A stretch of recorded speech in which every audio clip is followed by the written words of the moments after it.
Hello, everybody. Welcome back to our session on Python programming. We're discussing a very important concept called as data types in Python. In the last session, we looked into integers and floating point values, Boolean types of values. We also had looked into some functions like input and output, and I had given you some simple assignments as well. Let me know how many of you solved those assignments. I see Kaustubh submitting those solutions. How about others? Who else has solved those assignments? Turn on your cameras as well. If you have solved, share it, Ashish. Share the solution if you have solved them. In the chat window, I only see the ones that have been shared by Kaustubh.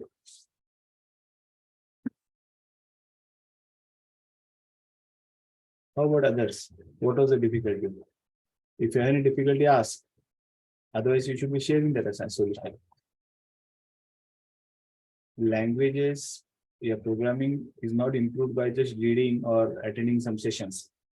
The only way to improve your coding ability is by writing programs. And you couldn't have expected a simpler program than what I had given you the problem statements as. Yes, come on, turn on your camera, everybody. Prithviraj, Shantanu, Sunita, tell me, why didn't you solve those assignments?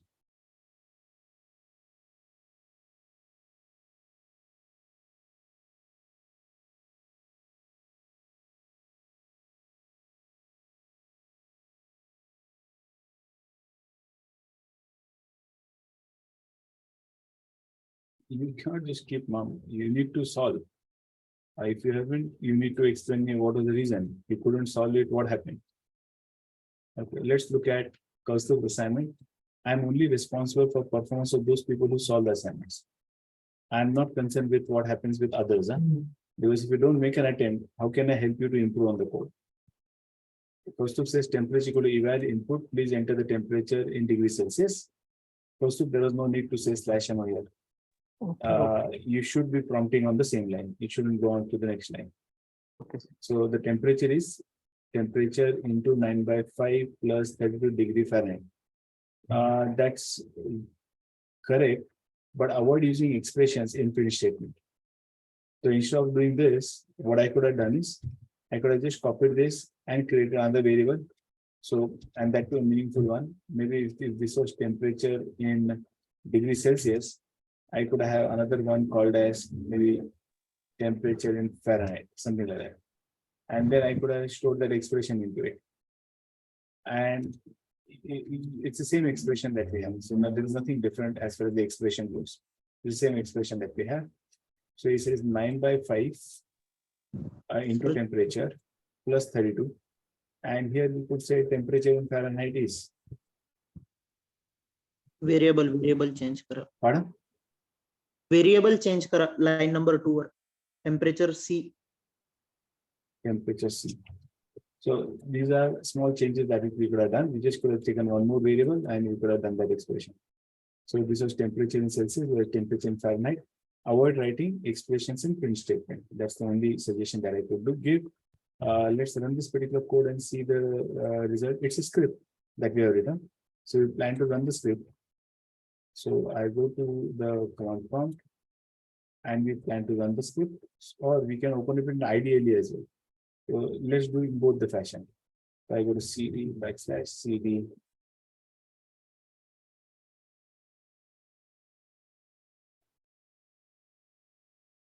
So the file name is temperature. So one way to run this could have been Python temperature.py. It says please enter temperature in degrees Celsius. It's 35 degrees Celsius. So it says 95 degrees Fahrenheit. So that's a perfect code, Kaustubh. Very good. Just that small change. Yes. Sir. Other way to run that particular program was we could have started with IDLE.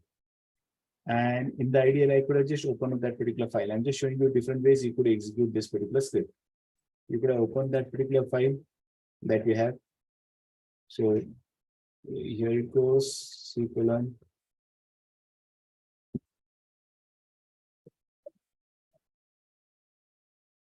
courses, and we have Python, and here is the temperature. So that's the script that we have. Now, if this is a script that we have and we thought of running this particular script, you just have to press F5, nothing more. So this is our script that was to be written.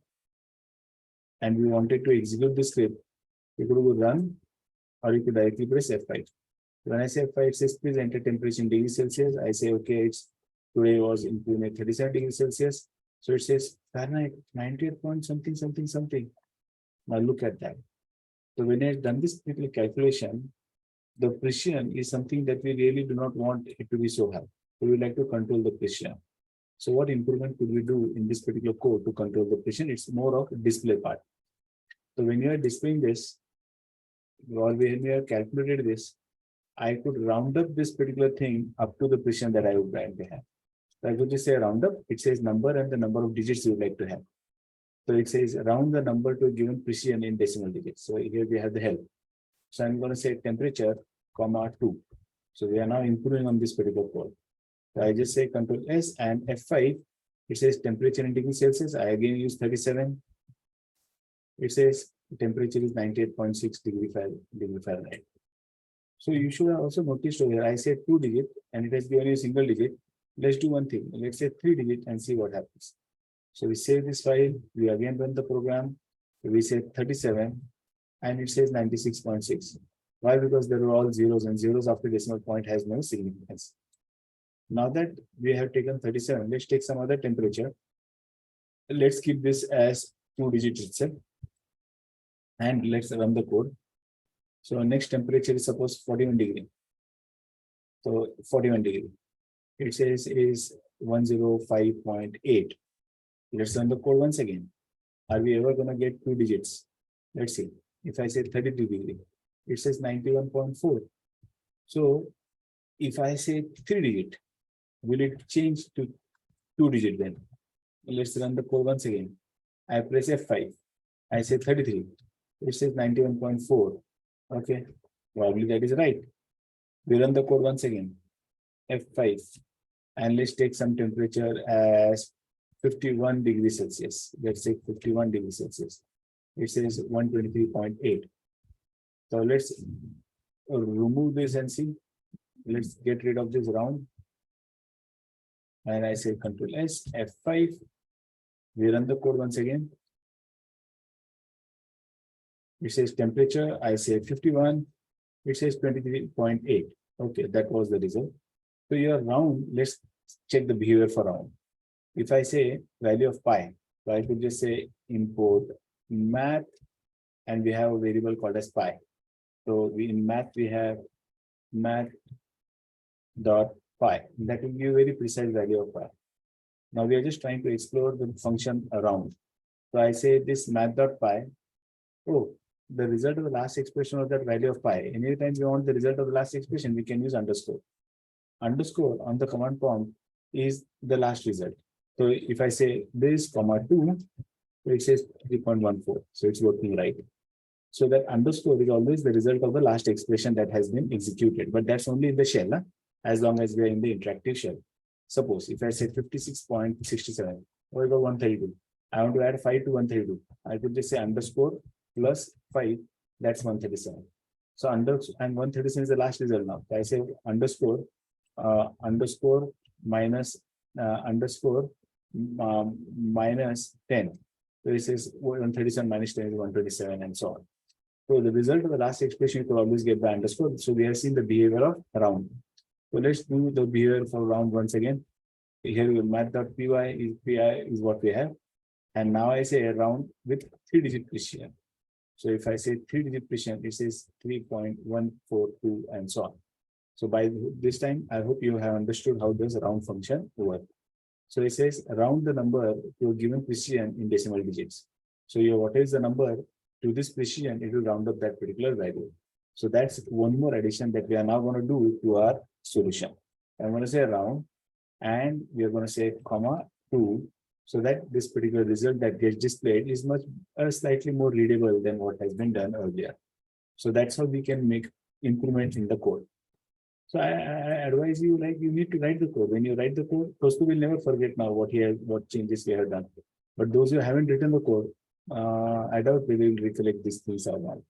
So if you really want to be successful in the field of programming, make sure that you start writing the code, however simple these codes are. So this was solution one. There is another solution problem statement that was given. So let's look at the other problem statement.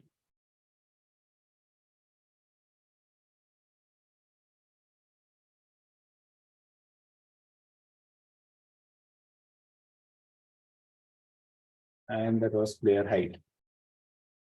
So we are supposed to ask the height of the player in feet and inches. Enter your height in feet and oh, now here there is an issue. Enter your height in feet and please enter your height in inches. So these are, if you are asking two different questions, it could so happen that user ends up entering a value.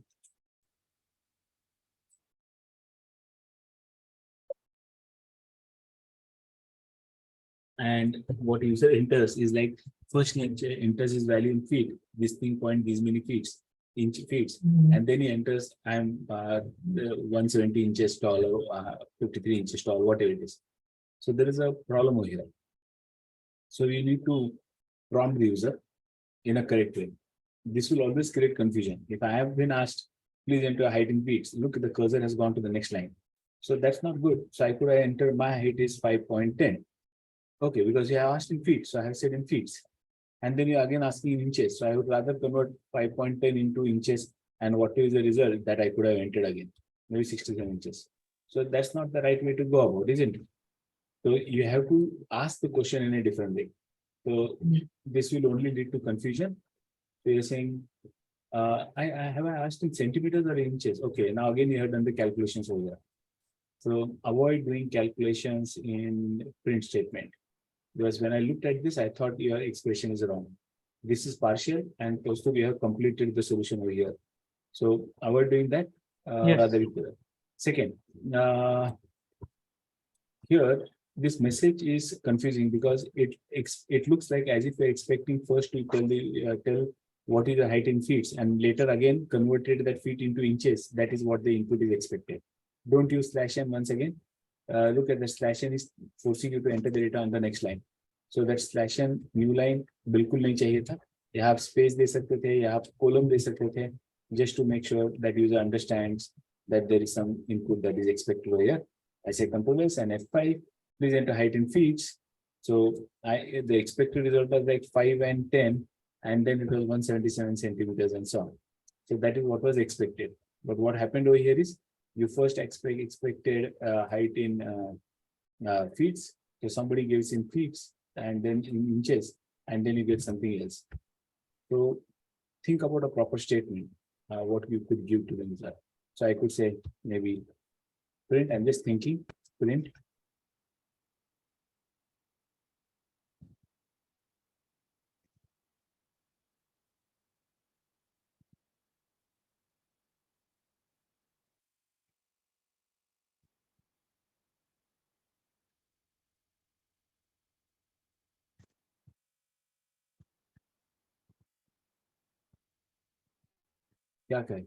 How do you prompt the user? How do you tell the user, I just want in the feet part of it and then the inches part of it? So we are actually expecting to enter two different values. One is feet and comma inches. So I say, please enter the height in feet, comma inches. Yeah, feet, quotes inches kind of thing, I could say.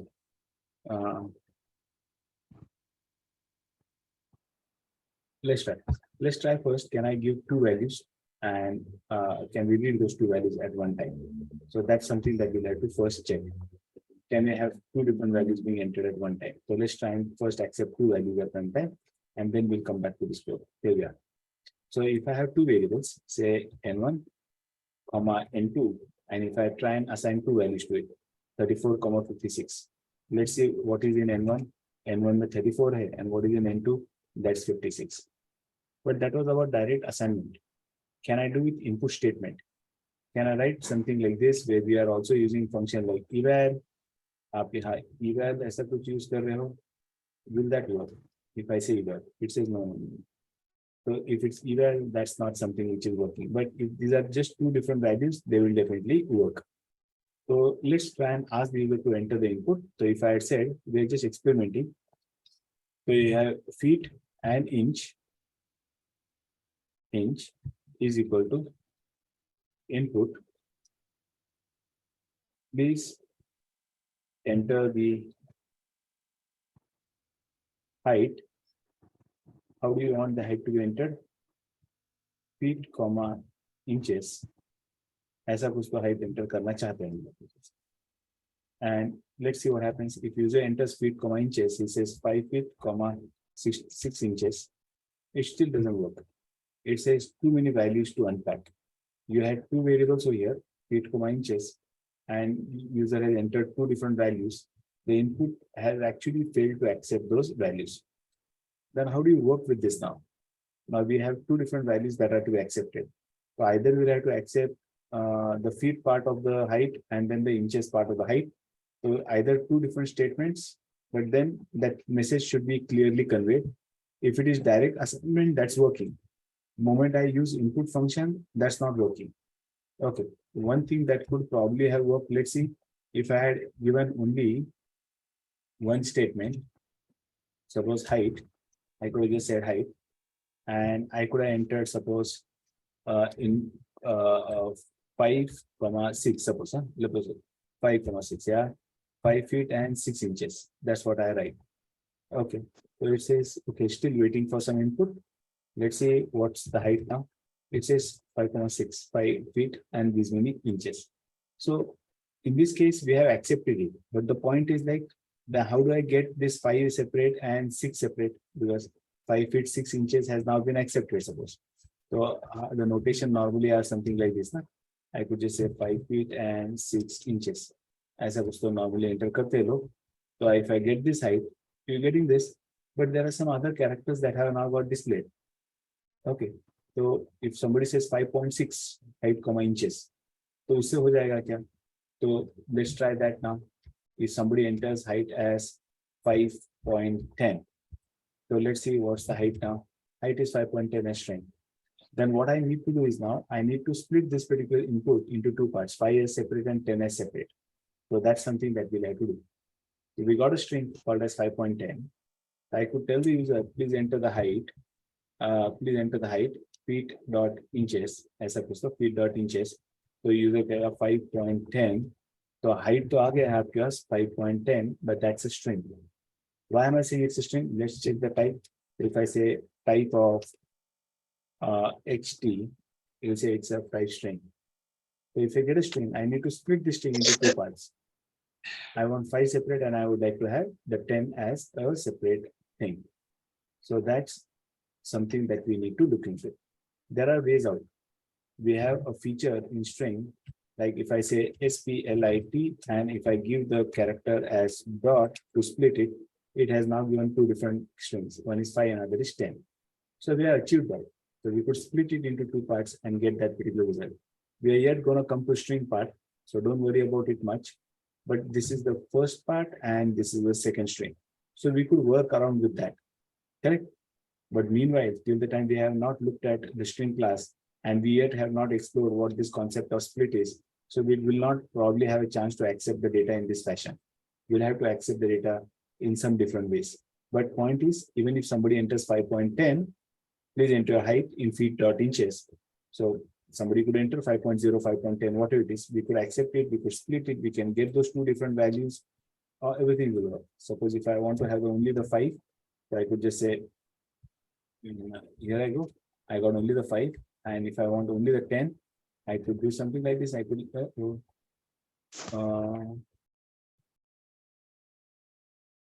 just say this and get that value. So it's quite easy, but this notation may be quite a bit slightly confusing for you till the time we do not look into the class for the string. Point is, we can accept results in this fashion. We can accept results in this fashion. But till the time we do not look into string class and understand what these are and how are we getting those values, till that time, what we will have to do is we'll have to ask user some different sort of questions. So what point that I'm trying to put across was there are ways to accept it. So let's go ahead with the code once again, what he has written, and make necessary changes.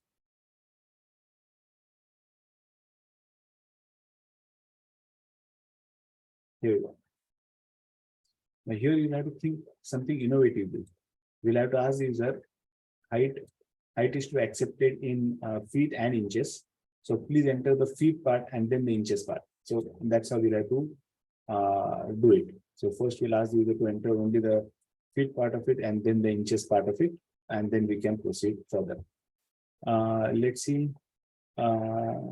Temperature and income tax document.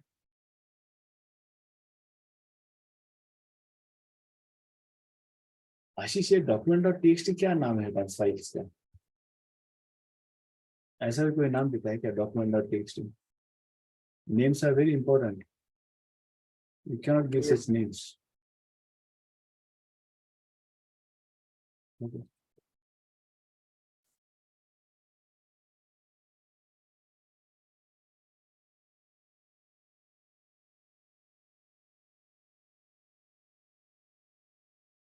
Yep. Okay, those who don't turn on their cameras, I'll have to ask them to leave from this session. ऐसा नहीं चलेगा, आप session भी आप assignment भी नहीं करोगे, camera भी ऑफ रखोगे, यानी आपका ध्यान भी नहीं रहेगा, and you will expect results at the end of the day. ऐसा नहीं चलेगा.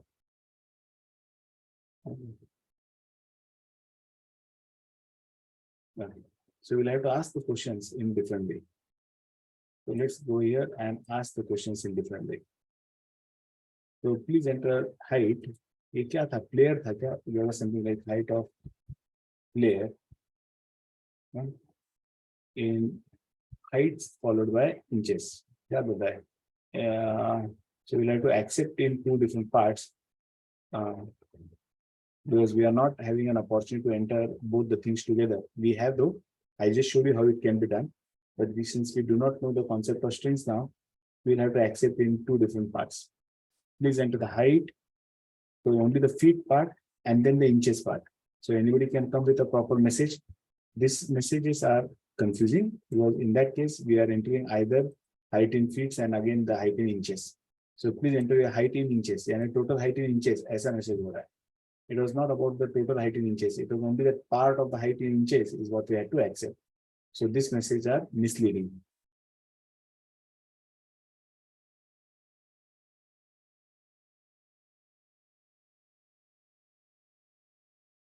So I'll say, please enter height of player. I'll say feet followed by inches. And first I'm going to ask only the feet.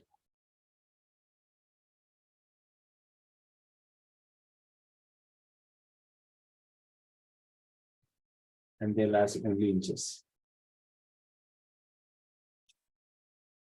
So height of the player चाहिए, पहले feet बताइए और फिर inches दीजिए. That's what I'm trying to do. And then feet into 12 plus inches. Okay, 12 inches is 1 feet. So total inches हो गया. अरे but हमें सेंटीमीटर में कन्वर्ट करना है, तो टोटल सेंटीमीटर चाहिए अभी. टोटल सेंटीमीटर में हाइट इन इंचेस है ये, height in inches, and now height in centimetre is equal to height in inches into 2.54, and your height in centimeter is, I could just use those variables that I have created, saying height in centimeter. So first we have prompted the user, please enter the height of the player, feet followed by inches. So first we're asking feet and then the inches, not the total height in feet and total height in inches. And then we're doing the rest of the calculations. So let's save this and run this code. So let's see what's the first message that we have got. It says please enter the height of the player, feet. So kitne feet say 5 feet. Inches, 10 inches. The height in centimeters is so and so. So your height is so and so centimeter. That's how also we could have displayed. So your height is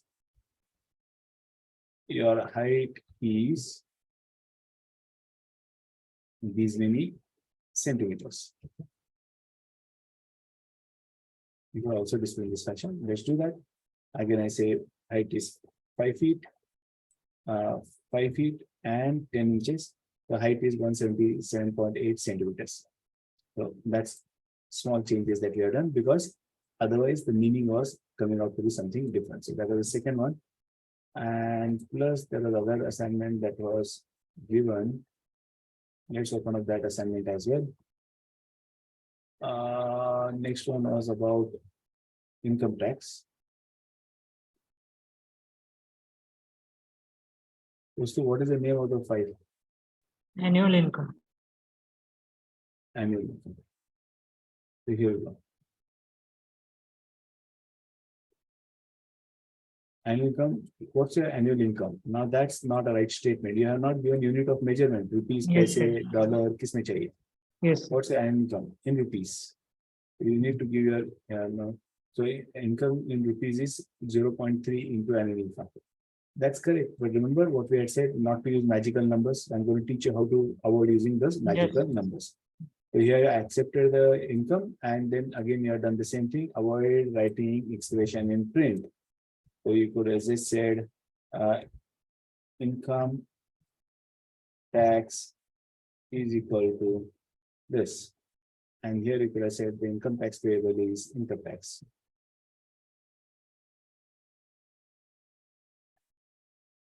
Okay. So these are small corrections that you could have done. There is still scope of improvement, but I am not told you the concept, so I'm just waiting. Somebody's income is suppose 10 lakhs. So annual income is 10 lakhs. So income tax payable is rupees 30,000. Wouldn't it be nice if I could display comma and other things, thousand separators? So we'll learn those things as well later. So these were 3 assignments that he has solved. Prithviraj also looks like he has solved those assignments. So let's have a look at those solutions.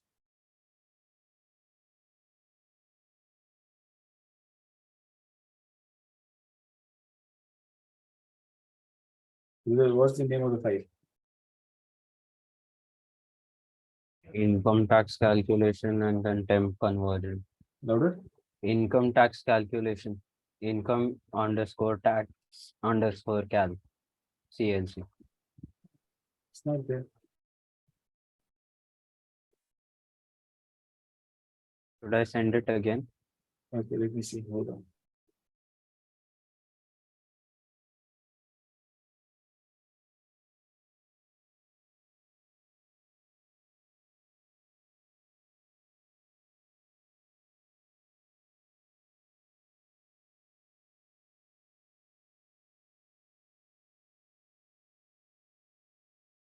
Okay, so annual income is divided input, please enter annual income to person in rupees. Okay, that's a better statement. Tax rate is 0 point something, 0.3, that's the tax rate, that's 30%. So income tax is equal to annual income into tax rate. ये गलत हो गया. This is wrong. Let's see. If my income is 100 rupees or 1 lakh rupees, the tax was payable was 70,000. No. लोग मारेंगे आपको 30,000. Okay, so that was not right. This was something which was not required. It was just annual income into tax rate. So it was 30% of annual income. This is what was required. The rest of the things were totally unnecessary. So let's run this particular code. It was 30%. It was not 70%. So somebody's income is supposed 10 lakhs. Is supposed to pay rupees 30,000 and so on. And plus, now that it could so happen, even in this example, you'll have to round up. Those two you will also have to round up. Suppose somebody's income was so much. So in that case, tax payable is 33.3. But it could also gone ahead with the repeating digits sometimes. So suppose let's try once again. Somebody's income is suppose 10 lakhs 0.50 paise, 55 paise. Now you do not want it to be about 0.165 and so on. So we'd like to round up. So here again, we'll round up for display purpose. I could just say round up and income tax, comma 0. So number of digits after decimal is 0. We'll round up the result. So that's how I'm going to do it now. I'm going to enter the same result once again. So same input once again, and I don't want that 0.165 to be displayed. 0.55, it just says 30,000 and so on. So it is rounded up to 0-digit precision. I'm saying I do not want that precision. So don't worry about the precision. If the input, if the result over here goes more than 5, it will add 1 over here. The regular roundup kind of mechanism it will do. It will not truncate in the result. Don't be under impression कि cut kar diya. It is rounding up. If this digit was anything more than 5, here it would have appeared as 130,001 in case if I had rounded up. So we are just using round. Round does not truncate, it rounds up the value. So this is better than the previous one because he has clearly specified what that 0.30 is. That's tax rate. So annual income into tax rate gives you income tax, and income tax you are displaying only up to 0-digit Christian. So that was a better work. Let's look at the other solution that he has solved.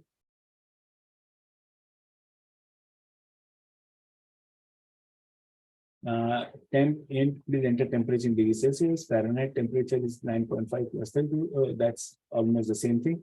So that's also okay. Okay. This, instead of saying temperature, you could have said Celsius, because if this is temperature in Fahrenheit, what is this temperature? So you could just change the name of the variable slightly over here. So instead of just saying temperature, what temperature? Celsius, Fahrenheit, kaisa hai?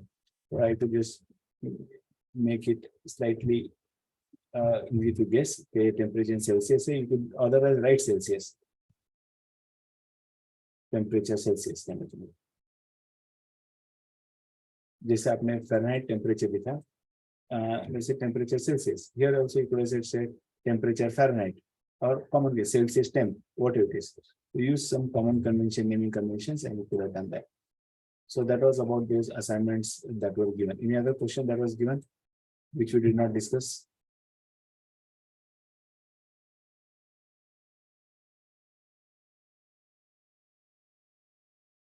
इतने ही sir. Maybe. Okay. Yes. So I'll share the solutions with you all.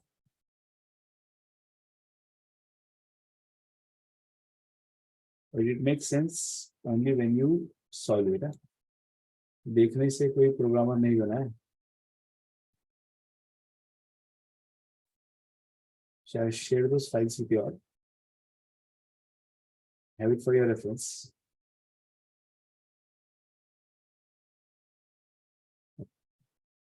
Now let's move on to the next topic for today's discussion.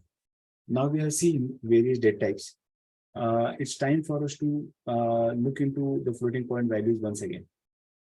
I'll come back to the good part and the bad part of floating point values. But just to understand, there are different three kinds of floating point values which are currently supported in Python. So what exactly those three types of floating point values which are present, which are supported in Python, let's have a look at it. A lot of times, if you are actually going to perform some operations on floating point values, there are some specialized libraries which are available. So I'll also tell you about those libraries which are there, which will give you more opportunity to carry out operations on floating point values. But before that, let's have a look at different types of floating point values that Python supports. So if you look at this now, floating point types. So there are various floating point types that Python supports. So one is built-in float that we explored. Then there is a complex type, and there is a decimal type, and then there is a fraction type. So three floating point values: float, complex type, and decimal and fraction. So complex, decimal, fraction, these are additional three types that we have. And they are all available in the standard library. So complex, decimal, and fractions, all in the decimal value. All of them are immutable. Now, the term immutable means you cannot change the value. Once you create that variable, that value is fixed. That value cannot really change. They are immutable. The type flow holds double precision floating point numbers whose range depends upon the C or Java compiler Python was built with. Remember, we are talking about different Python flavors. So depending on which Python flavor we are using, if you are using Python built-in C language, in that case, it will be using the limits of C language. If you are using Python built-in Java means the Python interpreter which has been, remember Jython, remember C Python. So in that case, whichever is the underlying language technology that has used to build the Python interpreter, depending on that, the precision of the floating point variables will also change. So this is a troublesome. So if you ask me, so what's the largest or the smallest value of floating point in Java? I'll say hold on. In Python, I'll let you say hold on. Let me know which Python are you talking, which flavor of Python are you talking about. If it is C Python, then whatever is the C limits, those are the limits. If it's Java Python, that means Jython, whatever are the Java limits, those are the limits. So these things will really change. So this provides some level of uncertainty because Depending on one flavor of Python to another flavor of Python, certain things can change when it comes to floating point values. And floating point values, whichever language you're working on, today we are looking at it by Python, but tomorrow you go to C++ or you go to Java, you have to be extra careful while you're working with floating point values. I'll tell you, today itself, I'll give you a demonstration why you need to be extra careful. Because there are areas where they can give some surprising results. So even before we look at those interesting or surprising results, let's explore the floating point numbers. The numbers of floating point are written with decimal point using exponential notations. For example, 0.0, 4 point, yeah, 5 points, or minus 2.5, yeah, minus 2e9, yeah, 8.9 e minus 4. 2e9 means 2 into 10 to the power 9. 8.9 into 10 to the power minus 4 and so on. Minus 4 means 10 to the power minus 4. The one of the first type that we'll now explore today is complex type. We'll just quickly go through the complex type. Since most of you are from engineering background, you already know what complex types are. So let's quickly explore this complex type. It's a combination of real number and imaginary number. The formula of A plus BI, where A is the real part and BI is the imaginary part. The real part, literally any number you can think about. Imaginary number is a number that gives negative result when squared. So these are two parts that we'll have to form a complex number. So if I say 7 plus 3i, the real part is 7, the imaginary part is 3i. So 3i is the imaginary number and 7 is the real number. So in Python, instead of using I, we use j. That's the only difference. So I said 7 plus 3j. Instead of saying 7 plus 3i, what we do in mathematics, here we say 7 plus 3j. Complex number mostly used in geometry calculus, scientific calculations, and electronics. So these are places where we'll require complex numbers. You like it, you don't like it. You'll come across those complex numbers. Now that we know, let's try and see as to how to represent them. So I always represent two floating point numbers. One is the real part, other is the imaginary part. Imaginary part will always add j. So I can say real plus imaginary j. Or I can call a function called as complex and I can just pass a real and imaginary part to create it. And I want to know what's the real part or what's the imaginary part, I can call that real function or imaginary function to get the real part and the complex part. All operations that you must have done on complex number mathematics, all of them are supported.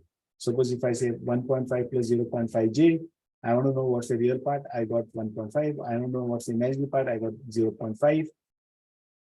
1j plus 1j, you want to multiply करना है, complex numbers possible है. I can create a complex number by using a function called as complex, where 1 is the real part, 0.5 is the imaginary part. I can multiply, I can divide, whatever operations that you have learned to carry out on complex numbers, all those things are supported. So let's quickly have a look at complex numbers. Examples. What I'll do is I'll quickly open up a script for you for complex numbers.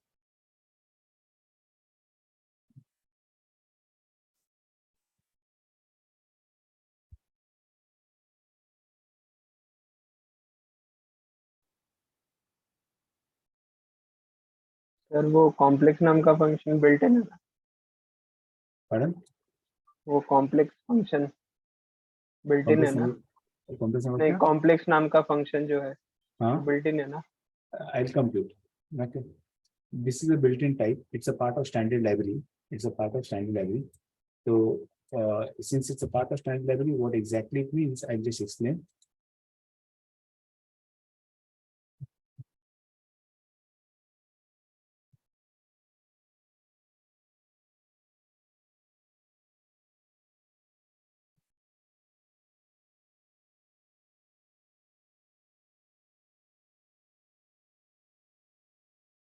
Mistakenly, I closed ideally. So let me start off with ideally first.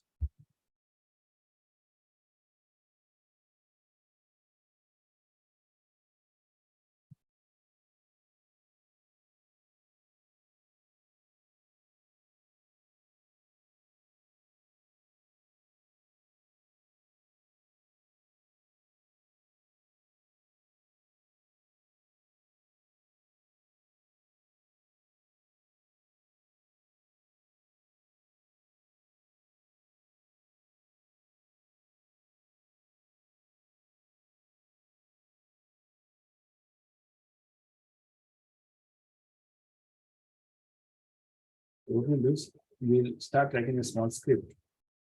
And in this script, we will explore various complex numbers later. Let's do that. Just give me a second.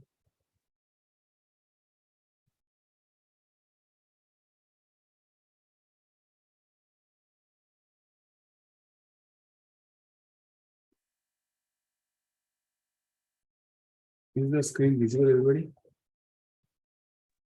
Yes, sir. Okay. I hope you can see ideally. Yes. Yes. Okay. So what I'm going to do is, we'll save this file as complex.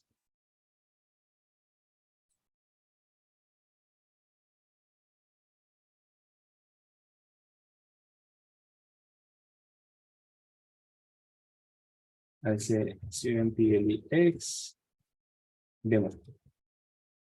That's the file. So we would like to create a complex number. So how do I go ahead creating a complex number?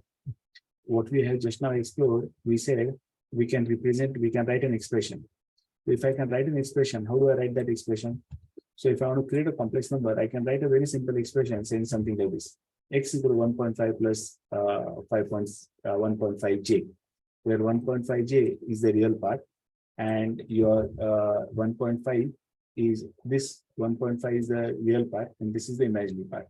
So we'd like to print it. So let's print this particular complex number. If I say run module, and it says, do you want to save it? I say yes. So it says, okay, complex number is equal to, oh, these brackets have appeared automatically. I did not do anything. 1.5 plus 5.1j, that's the result that has now got displayed. But then there are ways in which I can work with complex numbers. That's not the only way. I can make use of a complex function. So there is an inbuilt function called as complex.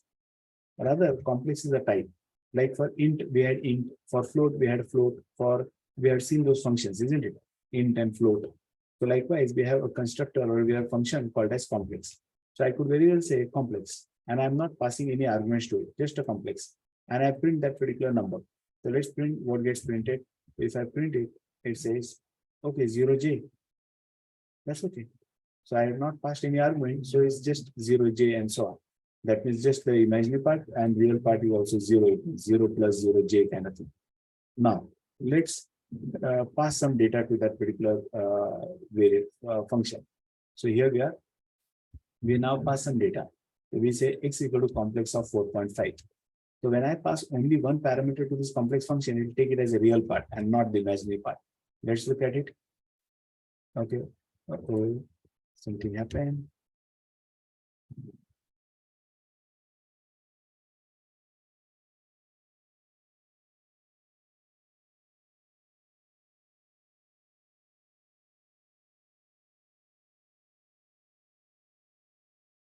Here we go.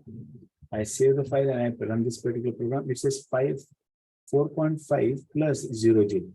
Why? Because I had passed only the real part. I did not pass the imaginary part. What if I pass both the real part as well as the imaginary part? That's my choice. I pass both the real part as well as the imaginary part. And now when I want to display this number, it says 4.5 plus 1.5j. It was correctly done. But here, when I'm passing this particular data, when I'm passing this particular parameters, I have passed these parameters as two different values, correct? I have passed these parameters two different values. I could pass it just like a complex number. Like if I have a complex number, how was it displayed? It was displayed saying 4.5 plus 1.5j. I could also pass it as a string in the same fashion. Let's have a look at it. So you can pass the value as if it's a string by writing something like this. Note, we have quote say matlab ye string hai. So I'm saying 3.5 plus 1.5j. It's just an entire string. It will still get converted to a complex. Let's look at it. It says 3.5 plus 1.5j automatically. So the way you write represent complex number, just instead of I, just say j. You could also ask the user to enter the complex number. But if I ask the user to enter the complex number, that will become a string. So I could convert that string into a complex number. So if I just say data, and I then go on to suppose print data. If I print data, and if I want to check what's the type of this data, it will rather be string. Let's run this particular code. I have been running this particular code now, and then I have been asked to enter the complex number. So I say 4.5 plus 7.8j. Oh, but that's one string. That means on this string, I cannot carry out arithmetic operations. But we have just now seen, if I have a string representing a complex number, that can be converted to a complex value. So what could I do? I could convert this into a complex value by saying data is equal to complex of data. So what is the data that we have accepted? We are now converted into a complex value. Now, if I print and see the type of the data, that type of the data will now be complex. Let's run this code. So again, I have been asked to enter the data. I say 4.3 plus 6.7j. It's पहले कह रहा था string है, अब कह रहा है complex है. So this correctly got converted to complex value. So I have made use of this function complex, wherein we are entering a string, okay, and the string has been converted to complex. But then, do we really have to take so much of efforts? No.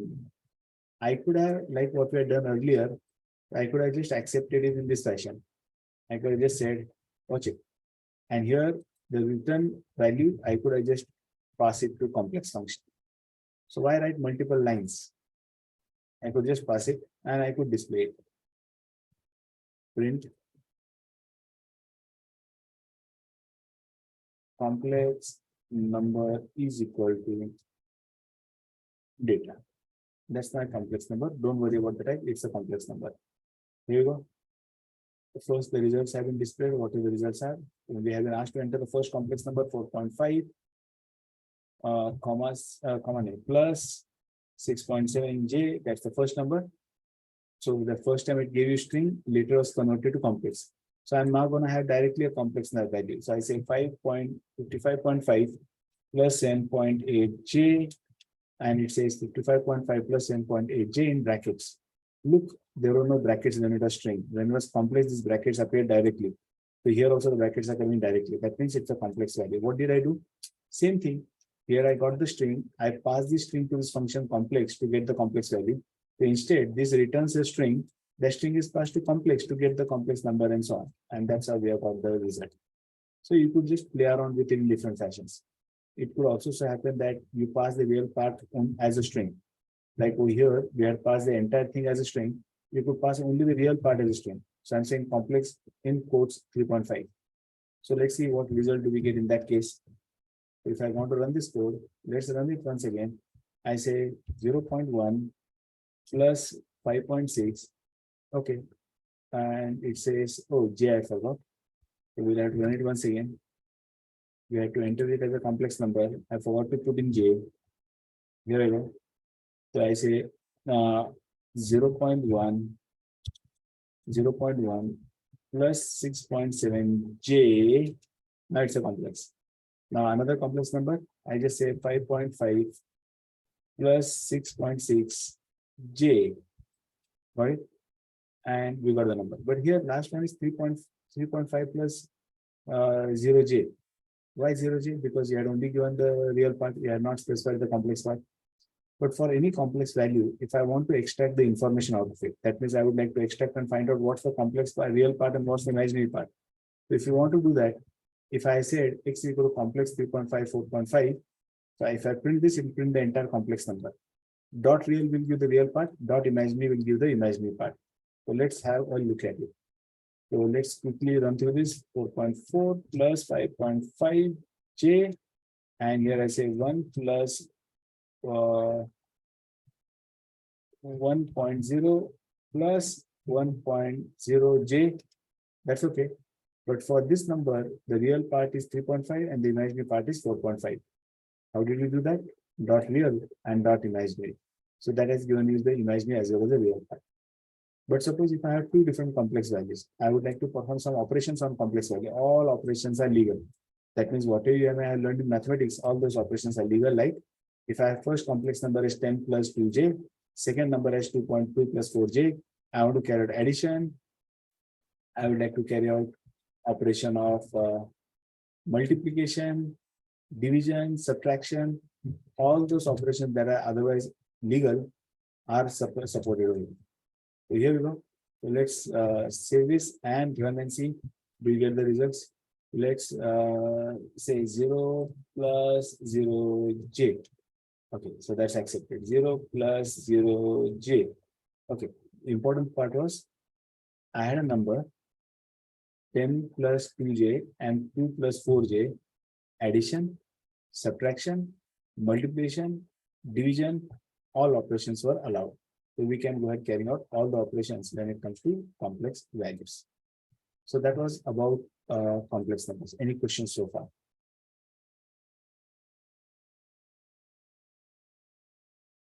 So Rohit has one question. In Python, by default, value is always string? No. In Python, whenever you use input function, that accepts a value of type string. So that's the default behavior for input function. Input function accepts value of type string. And Sairam says, why I not used in Python in complex numbers? Sairam, I did not get your question. For imaginary part representation, we are using J. So I also don't have an answer. Why did they replace I with J? So Okay. that could be Because generally mathematical things do not change in any of the language, no? yeah, it's just a notation though. It shouldn't make, but I also wonder why they must have. I have never thought about it. Why didn't they also continue the same notation J, I, and why did they go ahead with J? There must be some reason behind it. Yes. ठीक है sir. And you can find the answers to that in the discussion forum of the C Python community. So, Okay. because the way they have designed Python, all the discussion that goes ahead with the Python committee, you can find it on C Python or Python Software Foundation. There in the discussions, you'll find it. But otherwise, I wonder what, I never thought of it.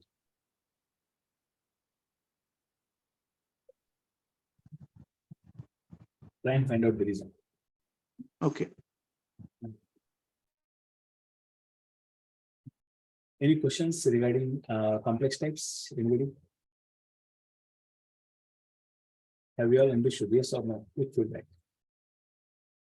So wherever required, you'll have to use this complex, and all the statistical libraries that are there, they will give you an opportunity to work with this complex type. So I'm sharing this file with you all, complex demo. So whatever you have seen right now has been shared with you. Okay.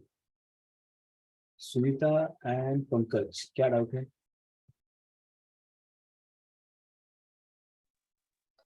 No sir, मेरी light गई है इसलिए आपको black screen दिख रहा होगा. Come again? Hello हाँ बोलिए. सर, यहाँ पर लाइट गई हुई है इसलिए आपको Okay, मेरी स्क्रीन ब्लैक दिख रही होगी. Okay, that's okay. There is a power shortage at my place also. I am also running on backup. So pray that my service provider's backup do not run out. So I have enough of backup right now. But I don't know internet service provider का कितना backup है. So we need to do the trial and error to get to the right script. Come again, please. Do we need to do this like you have done trial and error? You have tried different things to write the script. So we have to like do this way. No. While you're learning Python, we have not completed Python, correct? So in that case, I'm just showing you, we are working on it. We're saying, oh, this is working. If this is not working, what all changes can be done? We're talking about the previous example, na? Height and feet. Yes. Okay. So I'm just showing you various possibilities that exist. Remember, I did not even discuss and explain what that split does or nothing, because that is topic which is yet to be discussed. But I want you to have a feeling solution is available, although I'm not discussing it right now. Okay. And even with the most expert developer, it never happens when they write the code, they'll get the correct answer the very first time. You will always realize that for getting one work done, there will be 4 different options, and you'll have to experiment and then find out which is the best amongst them. So there will be some level of trial and error, or experimentation, I'll rather call it as, not trial and error. That will always be a part of any kind of development, whatever development that you do. Okay. Always. And that's the creative part of programming. Otherwise, it could be so monotonous. Everybody writing the code in exactly the same fashion. Right, sir. Sir electronics आणि electric मध्ये करंटचं representation आहे असते ना, हो, त्याच्यासाठी यांनी जे वापरलंय म्हणते. असं आहे का? हा. Okay. अच्छा मग ते कन्फ्युजन नको व्हायला म्हणून जर नको म्हणून. अख्ख्या दुनियावर रेग्युलर कॉम्प्लेक्स नंबरचे कन्फ्युजन करू काय? आता ते मला फोरम मध्ये नाही, ते असं बाहेरच मिळालं. फोरम मध्ये सर्च सगळा ऑप्शन दिसला नाही अजून तरी. ओके मग ते बाहेरचं खरं आहे का खोटं आहे ते माहित नसतं. ते फोरम मध्येच बघावं लागणार आहे. पण हा. पण एक रिझन असू शकते. Probably that could be one reason. But then to know the real thought that went behind making that, it was a decision choice, design choice. So why did they do that? The best place is the forum where they discuss all these options. Like the creators of Python themselves discuss those things in public, because a PSM of Python Software Foundation, it's open source. Everything is open source. So all their discussions are freely available. Okay. Arguments, सब कुछ है. Everything is very well documented. Yes, sir. Okay. Now a small question for you, and let's see how many of you can get me the right answer.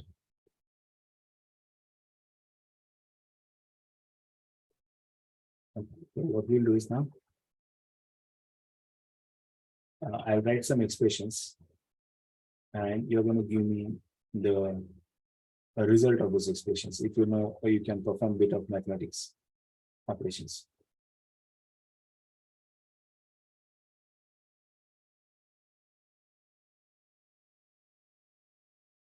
Say, if you have borrowed some money from your friend, correct? And you are supposed to repay that money back to your friend. Say you borrowed, say around 3.3 lakhs, 3,30,000. And then you're gonna repay your friend some money in part. Other ऐसा कुछ scenario. So let's work out on that particular scenario where you have borrowed some money from your friend. Here we go. So you have borrowed around 3.3 lakhs from your friend. Huh? So here we go. So 3.3 lakh is something that you have borrowed from your friend. So that's an amount that you have borrowed. And you plan to repay your friend. So this was the amount that you have borrowed, 3.3. That's the amount that you have borrowed. And in the first installment, I1, first time you plan to refund him, say 1.1 lakh. So how much is the amount that you still owe after you have refunded 1.1? और कितना देना बाकी है? Rohit, 3.3 lakhs आपने borrow पड़ा? 2.2 lakhs यानी 2,20,000 आपको repay करना बाकी है. So if I run this code, this is what you have to repay. Is that right? Is that right? You are a banker and you are doing this calculation. 3.3 आपने deposit किया, 1.1 customer ने withdraw कर लिया, तो balance क्या ये आना चाहिए या 2.2 आना चाहिए? 2.2 आना चाहिए. Or let me put in different ways. Suppose if I say 1.1 plus 1.1 plus 1.1, how much is this? 3.3. 3.3. So if I subtract 3.3 from this, how much is the result? 0. 0. 0. Zero. And it doesn't come out to be 0. It's something very near to 0. So you have to be very careful while you're working with floating point values. Simple, obvious answer that you're expecting like 2.2 आना चाहिए था, then 0 आना चाहिए था. We haven't got those results. The reason for them lies in the design or the design choice that has been made for representation of floating point values. So when we talk about floating point values, the way they are internally represented is totally different. So a bit about how floating point values are internally stored before we jump on to the solution for this particular problem. Just a brief, I will be giving you a very detailed note about floating point representations, but this is true with all programming languages. This is not the problem with Python. Huh? So beware those who have already learned some language or are planning to learn the language. This problem exists everywhere where IEEE 754 standard has been used for representation of floating point value. Remember last time we said floating point values का representation करने के लिए they are using IEEE standard. And the IEEE standard that you're using is IEEE 7.4. 7.4 name, IEEE 574. So that's triple standard that they are using. Now this particular standard, 754. 754, 574, 754. So that's the standard for representation of floating point value that is being used. Now this standard mandates how floating point values are to be represented. So let me give you a brief about how floating point values are represented. So when we talk about floating point values, how are they represented? So almost all Python platforms represent floating point value as 64-bit precision using IEEE 754 standard. And here, in case of maximum value, it's approximately equal to this. Approximately, and not exactly. And अगर इससे बड़ी कोई value डालोगे तो you'll get infinite as a result and so on. Okay, that's okay. What more does it say?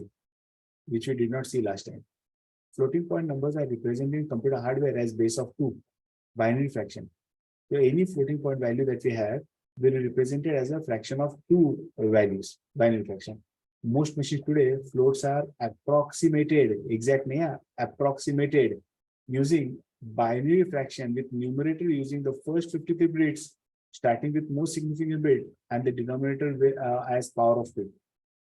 यानी 64 bit का value है, उसमें से 53 bits are used to store the numerator, and the denominator is the power of 2. That means if there are any value that we have in the denominator, that's 2 raised to that much.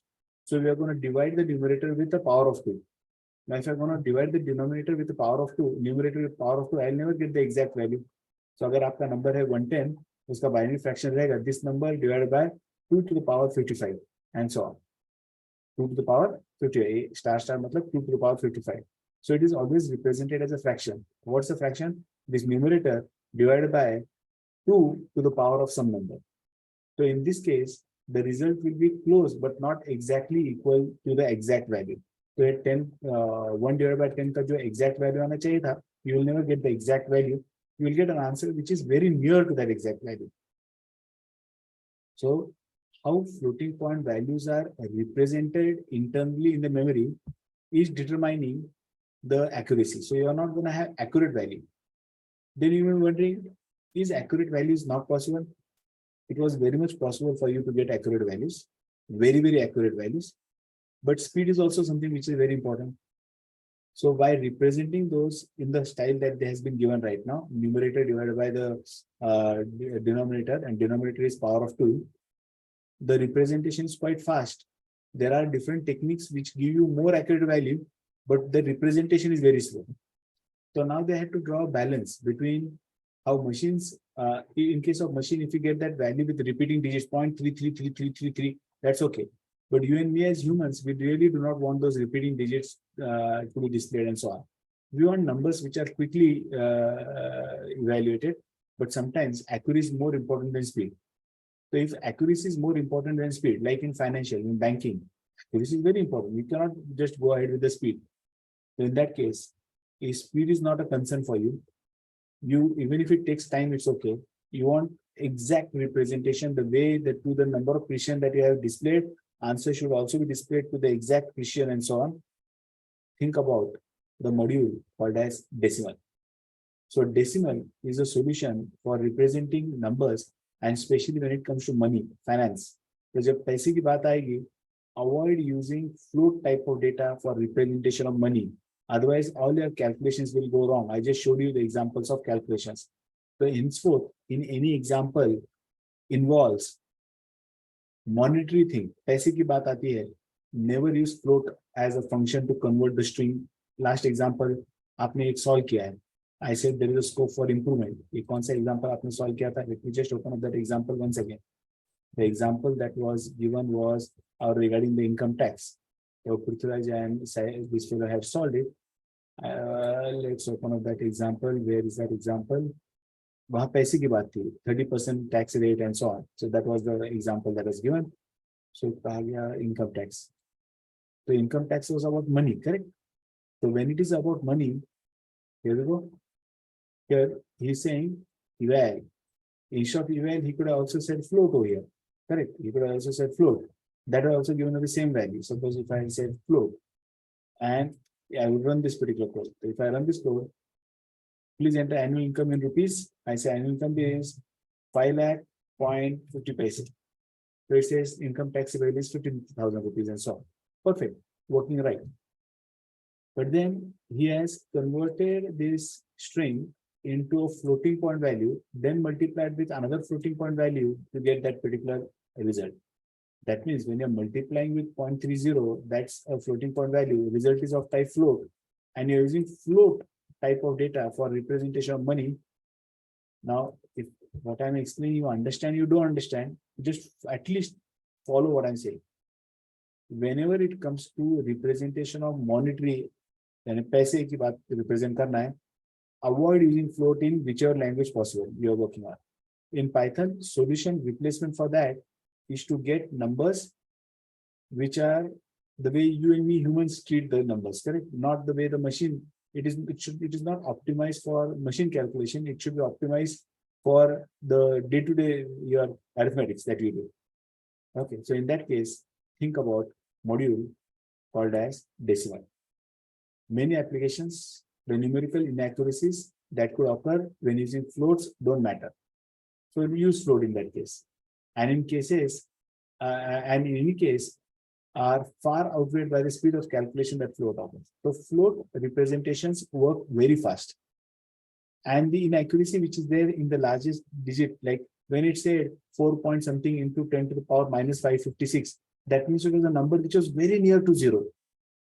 I want exact zero. I don't want number which is very, very near to zero. I don't want those kind of calculations. So if speed is important, go ahead and float. But if accuracy is important, but in some cases we prefer the opposite trade-off. We want complete accuracy even at the cost of speed. So अगर आपको speed से कोई मतलब नहीं है, आपको accuracy से मतलब है, always think about decimal numbers. Now keep this advice while you are working with any programming language, be it Java, be it Python, be it C++. In all the cases, wherever they use IEEE 754 standard for representation of floating point values, these problems will persist. So you'll have to think about better ways to, different ways to representation of values if you want complete accuracy. So the definition says decimal is based on floating point model, which was designed with people in mind. So float was designed with machine in mind, and decimal is designed with people in mind, and necessarily has a paramount guiding principle. Principle क्या है? Computer must provide an arithmetic that works in the same way as arithmetic that people learn at school. 3.3 minus 1.1 is 2.2. That's what we are learned in school. So I want exactly the result in that fashion. If you want the results the way you have learned arithmetics in your school, think about decimal and not float. Okay. And this is an expert from the specification itself. So it's not what I'm saying, it is what the designers of this language has said. The decimal module provides immutable decimal numbers that are accurate as we specify. That means whatever digit precision that you give, it is accurate only up to that much digit precision. Calculation involving decimals are slower than those involving floats. So decimal will work slower than float, but that's okay. It doesn't really matter, because if it's a difference in few nanoseconds, how are you even going to notice the difference in nanosecond? But if I have to use decimal, I have to import a module called as decimal, D small. उसे import करना होगा. So let's say decimal.decimal. Module name is decimal and the type name is decimal with D capital. So this function takes in integer or a string as an argument, but not float. But float is now allowed in 3.4 onwards. They can be readily compared for equality. So I can say import decimal and I can start working with them. So let's jump ahead with examples of decimal so that we are comfortable with this concept of decimal, how to use it. So let's jump ahead with some more examples of decimal point, or rather some examples of decimal, and then we'll see the differences as well.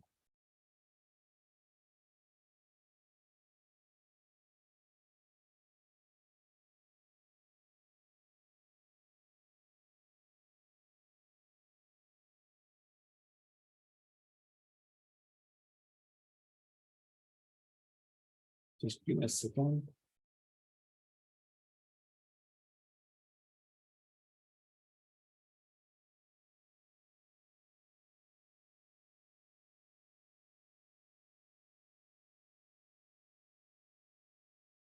Sir This sir वो float कैसे store होता है, एक बार वापस बताइए एक minute. जो उनके पावर्स में.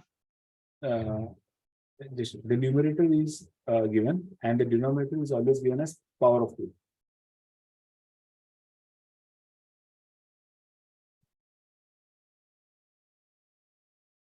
And you want the more detailed discussion, I have uploaded entire note on the same on our e-learning portal. Complete detail, everything that one needs to know about floating point value, as like note when upload kiya. That is a very detailed note about representation of float. Very, very detailed note.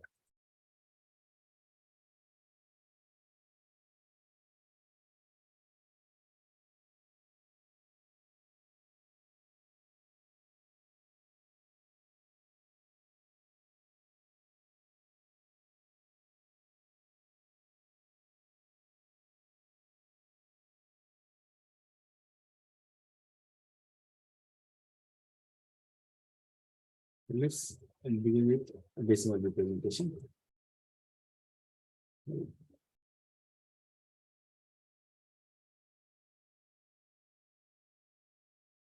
I'll call this as decimal demo.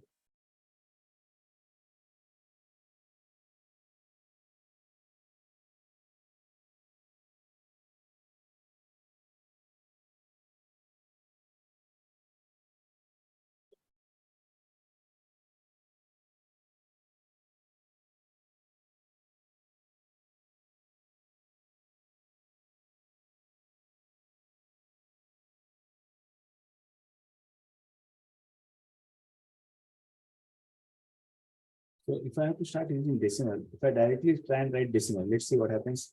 If I say decimal of 4.5, okay, yeah, decimal of 4.5 in string, huh? That is something. It says I don't know what is decimal. But if I have to use this 4.5, what I like to first do is I like to say import. Import decimal. I have misspelled it. And it is import decimal. Yeah, import then I could say decimal dot decimal decimal, and in this, if I pass 4.5 as decimal, I got decimal value as 4.5. So that's possible. So let's another way is like I say import decimal, but every time I like to say decimal dot decimal, is tarike se mujhe kehna hoga. I cannot still say directly decimal. This is something I still cannot say. If I want to say directly decimal, you will say, no, I don't know. But decimal is allowed. So there is an import way where I say from this module decimal, import this type called as decimal. And for that, I let us say from the module name called as decimal, import the type called as decimal. This is sometimes better. Normally, I don't recommend this, but sometimes I do recommend this. So I'm saying from decimal, import decimal. So we have got this. Now, if I say a decimal of 4.5, it will work. It is work. So there are two ways. I could say import decimal. That's what I prefer normally. And then I'll say decimal dot decimal. That means from this module, use this type decimal.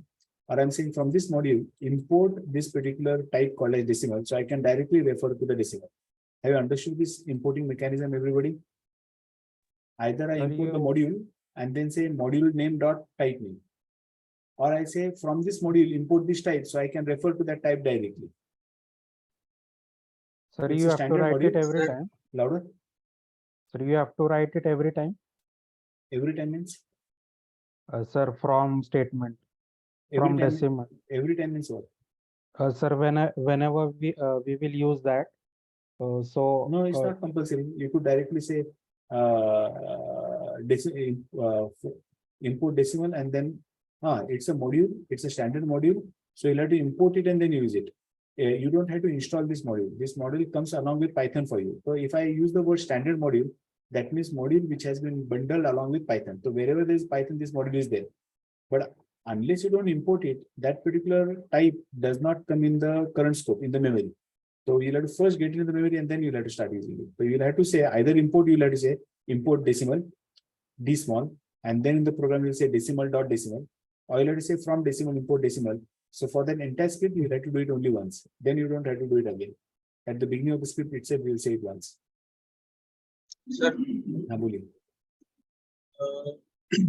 we have imported decimal from decimal dot decimal module. No. We have imported a type called as decimal from a Yes. module called as decimal. Sir, the type काय function आहे method आहे का? Let me not tell you, give the answer for that. You already know it. You have learned Java. What is a Yes, type? sir. Yes, method. Type is method. Type is not a method. Nine, Type nine. is a Nine. class. Correct? Yes, class. It's a class. So let's not talk about it. Even earlier, when I said type of int, it said class int, class string. Is it not saying class? So it's a description of the new date type. Type means it's a class is nothing but description of the type. So decimal is a type, date type, and its description has been given in a class called as decimal. And that class is present inside a module called as decimal, d small. So I'll say from decimal, d small is the type module name, and d capital is the type name. So let's use the more simpler term called as data type. So decimal d capital is a date type, which has been described in a module called as decimal d small. Okay. So I'm just referring which decimal I want. Sunita, Sairam, Prithviraj, and Pankaj. क्या doubt है? I got So- disconnected. Okay, Sunita and Pankaj, feedback दो. Doubt है तो पूछो. Sir decimal like जैसे हम decimal में add कर रहे थे राइट, तो पढ़ा? अगर आपने 2 डेसिमल नंबर को ऐड किया राइट, हाँ. तो अगर एक में प्रिसीजन लाइक हमने 3 तक दिया और एक में आएगा 2 ना, तक दिया, I will do that. I will करेंगे. अभी demonstration नहीं दिया. Let me give a demonstration for that. और demonstration में कुछ रह जाता है तो जरूर पूछेगा. अभी वही स्टार्ट करना. मेरा क्वेश्चन था डेसिमल का कॉन्सेप्ट, ये इंपोर्टिंग का कॉन्सेप्ट समझ में आया क्या? पंकज, इंपोर्टिंग का यस कॉन्सेप्ट. सर इंपोर्ट का समझा. ओके. हाँ यस सर इंपोर्ट का समझा. So first I'm saying from decimal import decimal. तो decimal module का नाम है और ये D capital वाला decimal is the type name. And we saw the results that we displayed earlier when I was using a floating point value. So when we use a floating point value, we did not get accurate answer. We got fast answer.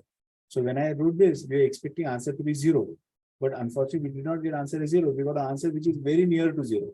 If I run this, we're getting answer very near to 0. 5.5 into 10 to the power minus 17. It's very 10 to the power minus 17, 0, 0, 0, 0, 0, 0, 6, 15 times 0.17. So it's very near to 0.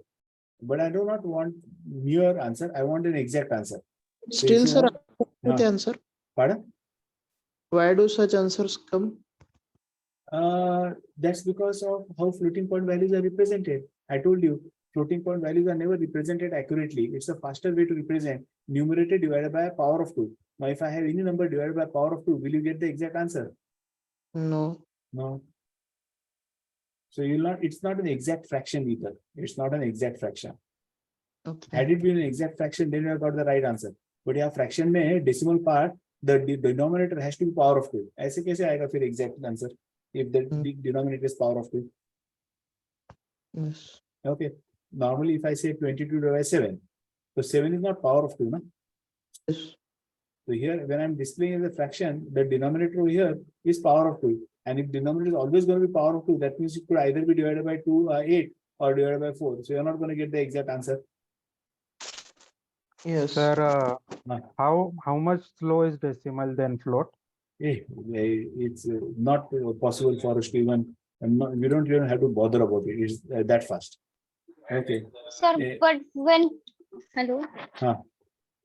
Sir, but when floating is, it is not giving a specific result, accurate result, then why it is used When you want machine kind of and why answers, it is used? it is used for representation of real numbers. When the precision is not very important, speed is more important. Not in most of the applications, unless it is about money and other things, you are not really interested in the 10th digit, 17th digit precision. Are you really interested in the precision up to 15th digit, 20th digit? Do you really want that precision every time? Unless you're doing some scientific operations? No. No. Normally, 2-digit, 3-digit precision is good enough for you. You can round up and get those answers with real number, floating point values as well, speed and both. But sometimes you want answer to be as accurate as the precision that has been given, especially scientific operations you are performing. You want the result as accurate as possible. the way जितना precise आप दोगे उतना precise calculation चाहिए. So in that case, you don't have a choice but to go in for decimal point. Here you go. So the same expression that we had, decimal of 1.0 plus decimal of 1.0 plus decimal of 0.0 minus decimal of 3.0. Let's see, do we get answer as 0?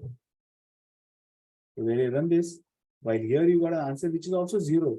This is also 0, I'm saying. 5.55 something something something into 10 to the power minus 17. यानी कितने बड़े number से divide कर रहे हैं आप? ये 0.000 ऐसा आंसर आएगा ना? So it's very near to 0. Okay. 10 to the power minus 17 से इसे डिवाइड करोगे तो it will be like 16 zeros 0.5 something. So 16 0 point something is almost 0, but you want exact 0, go ahead with decimal. So you got more accurate answer. The speed with which it calculates probably is slower, but then it is an exact answer that we have. But if I want to create a decimal value, you can pass the parameter as a string, like what we did over here, or you can pass an argument as an integer. ARG. So you can pass the argument to this particular function as an integer, and you still get the answer. Let's run this particular code. Here we go. We got answer as 4, that decimal value 4. You could pass as a string. You can pass a floating point value. In the older versions of Python, floating point values you could not pass as a parameter. But since Python 3.4, it is allowed. That means your parameter can be a string. Your parameter can be a floating point value. It was an error in the previous version. That means before, I'll say less than 3.4. So before version, or before, let's say, before version 3.4. But since 3.4, you are allowed to use floating point value as well as a parameter to this particular function. So let's run this particular code. We'll save it and we get the results. Let's see, do we get to see the result?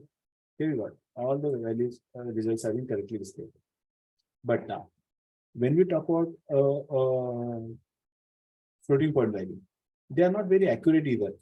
So let's see an example if they are not accurate. So let me just switch over once again.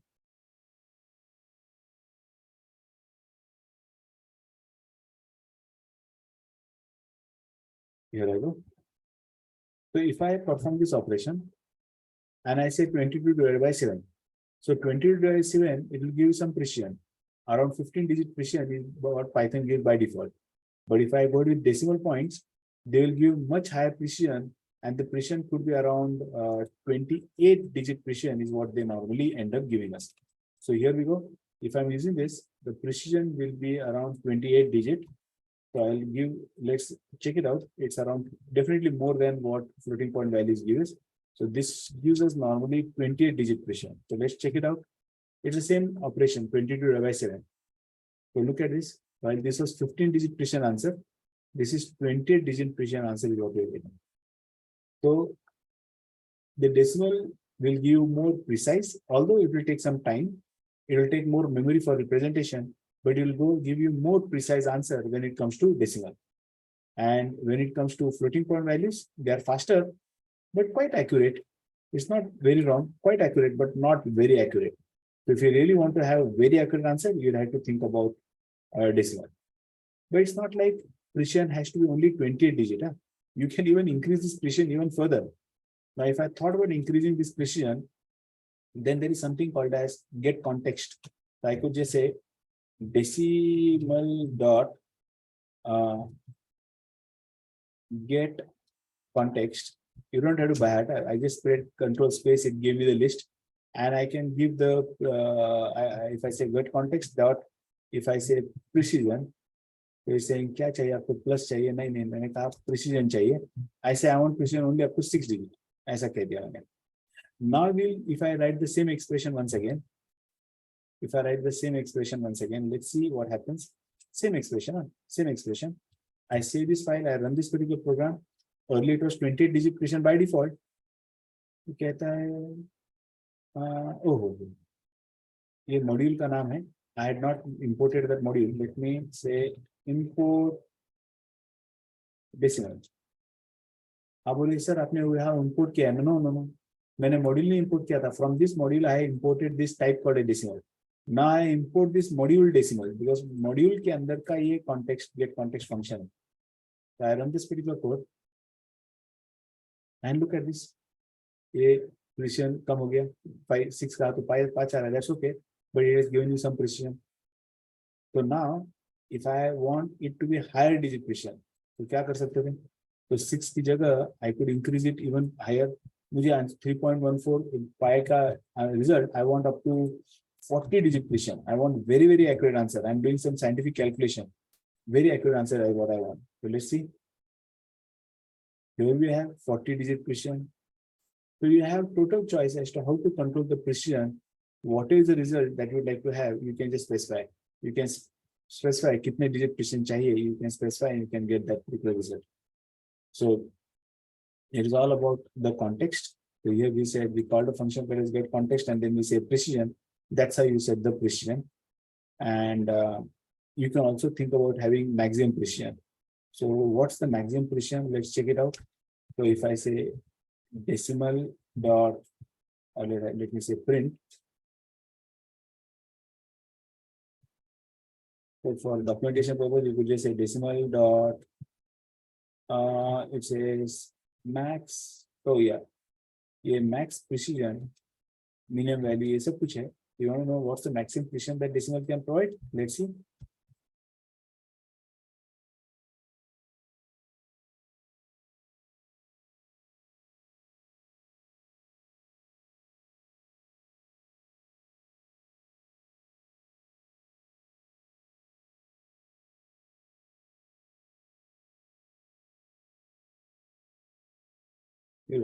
Let's say what's the maximum precision for decimal point. Oh, look at that, how accurate answer it can have. This is the maximum precision. These many digits after decimal point. We just saw 40 and we just saw 5.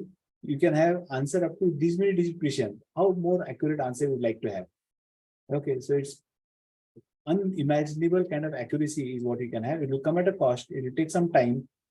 It will take more memory, but you're going to have very accurate answer while working with decimals. So that was all about the need for decimal type. Any questions? Yeah, Sairam has also made a right point. In defense applications also, in scientific application, defense application also, precision is very important. So in that case, don't use float, but use decimal. But Sairam, in defense applications, that will be important. When defense applications, some applications, you will also have to consider the speed. That's also very important. So you Yes, have to find out where speed and precision up to 2 or 3 digits. okay. So 2 or 3 digits, word will float only. That will give you speed. But Yes. in pi error is, didn't I tell you the story of pi error? Yes. DRDO in Pune, that rocket was failed to take off 3 times because the Yeah. calculations were going wrong. And one mathematician from Pune, he identified that there was a pi error. That means the value of pi was not taken accurately. And when they took the accurate value, the heating up of that missile stopped, and then they could test fire that missile from Srinagar. So the simple, humble pi can create big problems. So that story is very famous about what happened with how the rocket launch was postponed by twice, just because there was a pi error in the calculation that scientists in Pune had done, DRDO. And those days, Abdul Kalam was also in Pune. Okay. Any questions? Have you understood this concept of decimal? Everybody, quick feedback.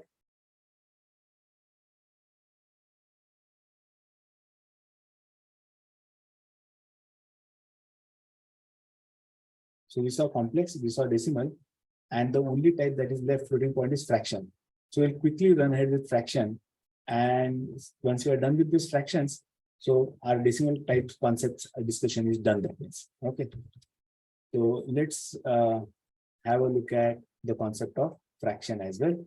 You all know what is fractions. Just like I have to just give us a quick demo about how to use this concept of fractions in Python. So let's understand what fractions are and how do you use those fractions in Python. It's a standard module again. Huh?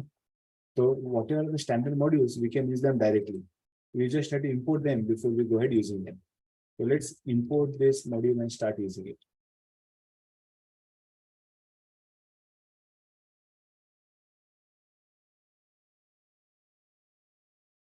Here we go, fractions.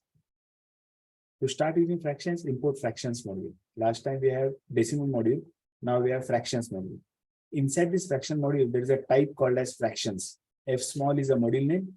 F capital is the type name. And you have to pass numerator and denominator.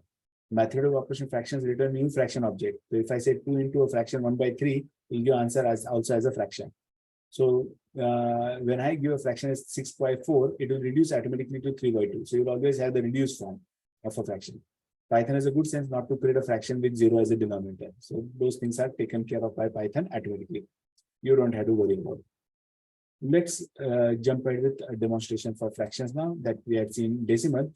So we'll see that and we'll stop for today. And you'll have to rewrite your example that was taken up earlier for money calculation. वो example आपको दोबारा write करना होगा. Here I go. Let me save this file as fraction demo.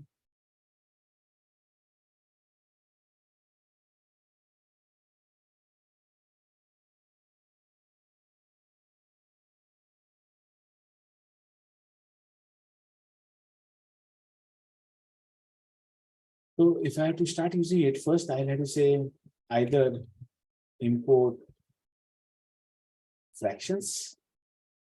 And if I import fractions, I'll have to say fractions dot fraction of 4/5. ऐसा कुछ तो हम लोग कर सकते हैं. Yeah, 4/5, 4,5. That's what I can say. And I could store it into some variable, say x is equal to some. There is no context, so I'm using x. Otherwise, you'll never find me using x, y, z. Print, I just say print x. Let's see what happens. So if I run this particular code, we should have a fraction. So it is 4/5. I said 4,5. It is given as fraction as 4/5. So that's how you could create a fraction. But that was created by using fraction 4. So that was fraction dot fractions. I don't want to waste time writing fraction dot fractions every time. So what I'm going to do, I'm going to say from fractions, that's a module. I want to import fraction type.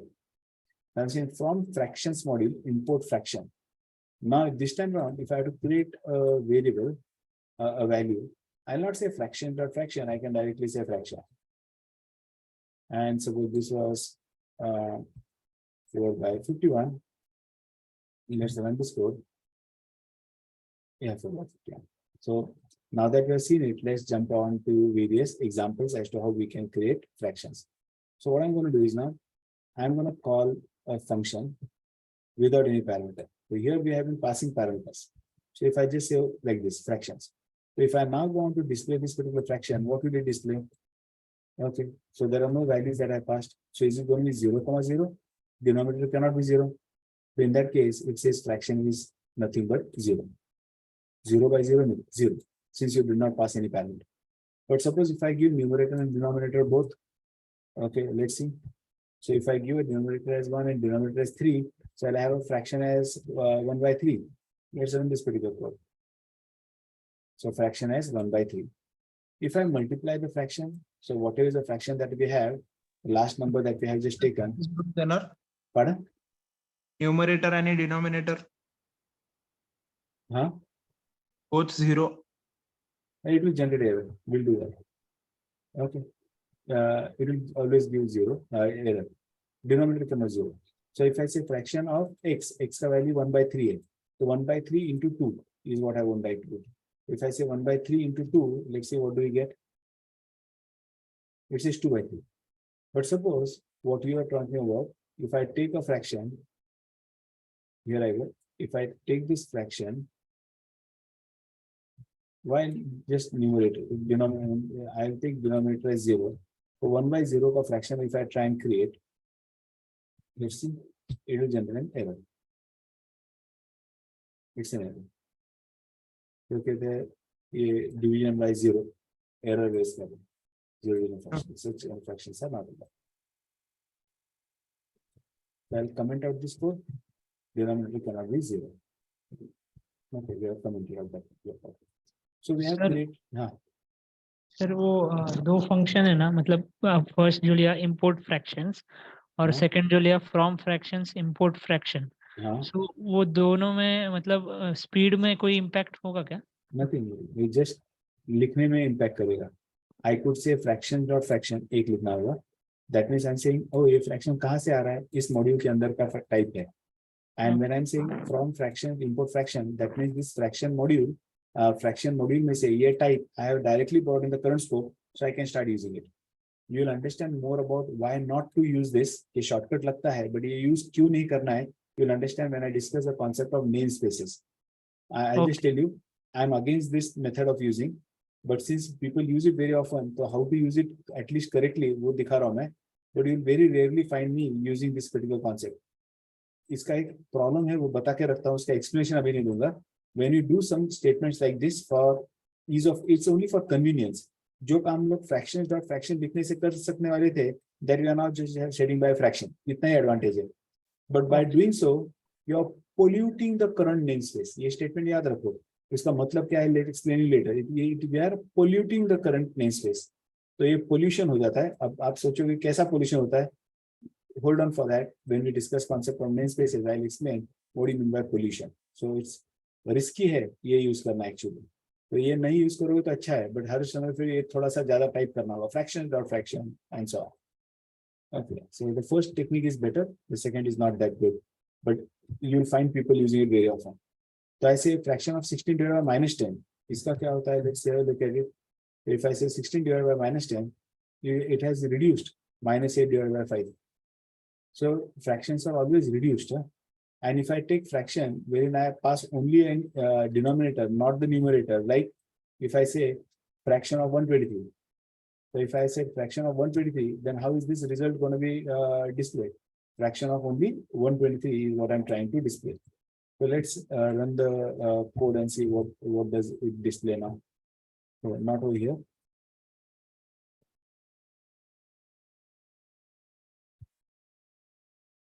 Here. I save it and I run it. I'm pressing F5 to run that. So it just says 123. That means 123 by 1 and not 0. Now point is, when I'm creating fractions, I can pass this particular parameter, that I'm passing, I could pass it as a fraction itself directly, 3 by 7. I can do that. But in that case, I'll have to pass in quotes. I'll have to put it in quotes as a string. So your argument can be a string as well, and you can pass it as a fraction directly. So let me show you how can you pass it as a argument as a string. So let me just give an example for you.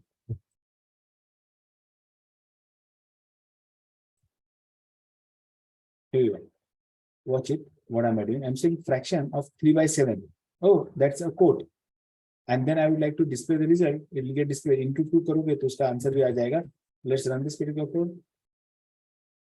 Fraction of 3 by 7 is 3 by 7. Fraction of 3 by 7 into 2 is 6 by 7. You may be wondering, ये मैंने यहाँ quotes क्यों डाला है? वो display करना है quotes इसलिए डाला है. You don't want to use quotes, then बाहर double quotes use करो और अंदर single quotes use करो. Okay, but don't worry about it. String में हम दोबारा उसको discuss करेंगे. Can I accept input as fraction from the user, and then can I go ahead carry out operation on that data? अगर मुझे वो data display करना है तो that's also something very much possible. Let's try and do that. We'll ask the user to enter a fraction, but input should be a string. That means, so I'm going to say, please enter the fraction. I say x equal to fraction of data. So if user enters a fraction, I'll accept that fraction, convert it, and then print it. So I'm just going to print the fraction. I'll say print fraction is equal to comma x.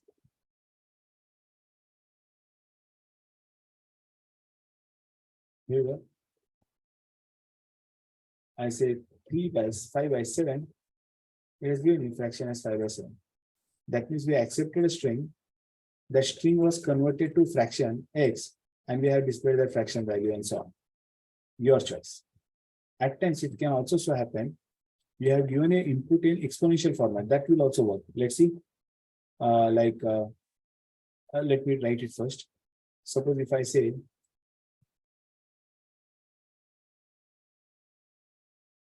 if I copy this, I can give input in fixed format. Like I can say suppose my fraction is 12.3. And I would like to display this fraction of 12.3. क्या display करता है? Let's have a look at it. If I say 12.3, it will create a fraction. क्या fraction create करता है? Let's have a look at it. Okay, let's complete this first. Enter the fraction. I say 4 by 5. Okay, 12.3 is, oh, what is this? That means this number divided by this number is the fraction. Numerator and denominator. So 12.3 is this number divided by this number. Okay. Let us take 12.5. Okay. And that was in fixed format. I can also pass value which is in exponential format. Let's do that before we stop for the day. Exponential format.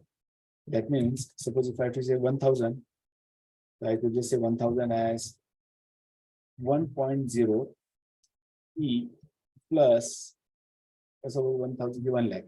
So 1.0 into 10 to the power 5. वो fraction में display करना है. It could be any value. Okay, exponential form में दे देंगे. I could also say 1.1 into 10 to the power 5. ऐसा भी हो सकता था.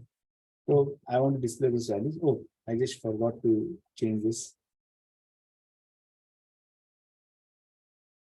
1.1 e plus 5.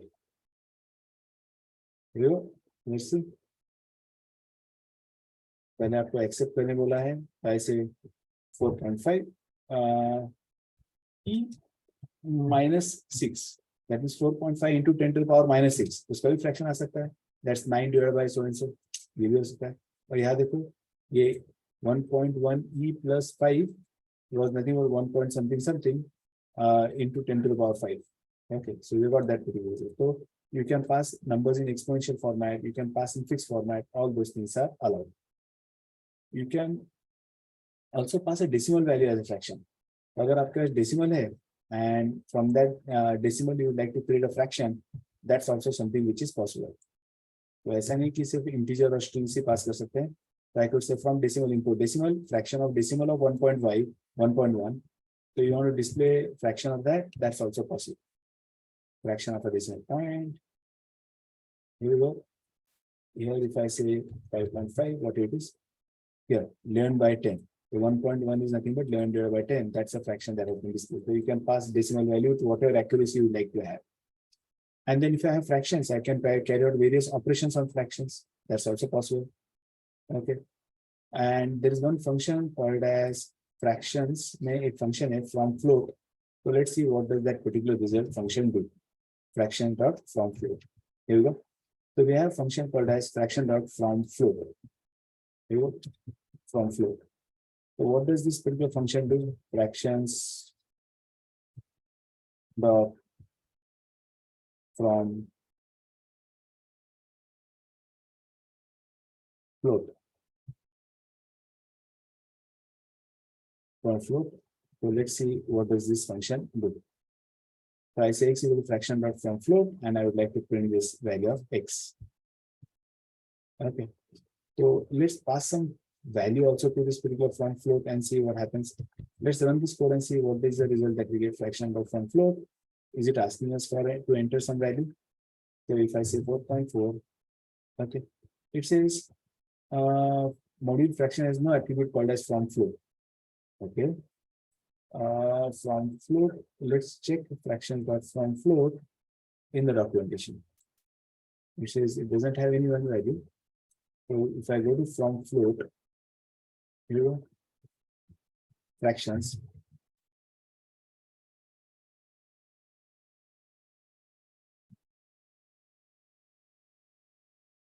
Fractions. In this module, do you have anything as from float? From float. It says, okay, you need to pass a value of type float. So alternative constructor that accepts instance of float or integral value. Okay. So if I pass a floating point value, that's also okay. That's an alternate form. But this was necessary in the earlier version. In today's version, we don't really have to use it because today the fraction type itself accepts a value of type float. so this is not required. But then if I wanted to use 2.5, okay, as a floating point value, earlier versions of Python, it was necessary. So this was necessary before version 3.4. Why? Because before version 3.4, you are not allowed to pass floating point value to the fractions. Okay, here it's allowed. So before 3.4, that was necessary. अब इसकी कोई जरूरत नहीं है. It should work now. क्या कहता है? Fractions has no attribute from float. Have I misspelled?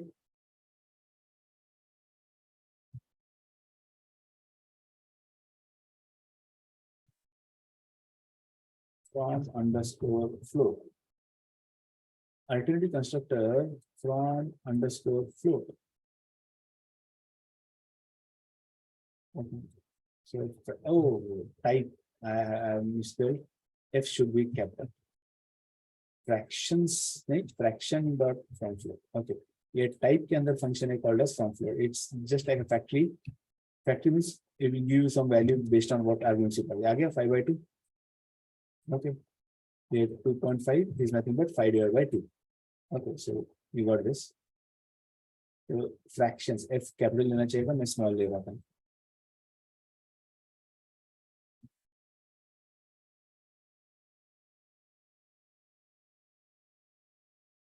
While in the earlier versions of Python, fractions were not, you could not pass floating point number. ये आप नहीं कर सकते थे पहले. कहाँ गया? ये ऐसे नहीं कर सकते जब. In those, this is allowed since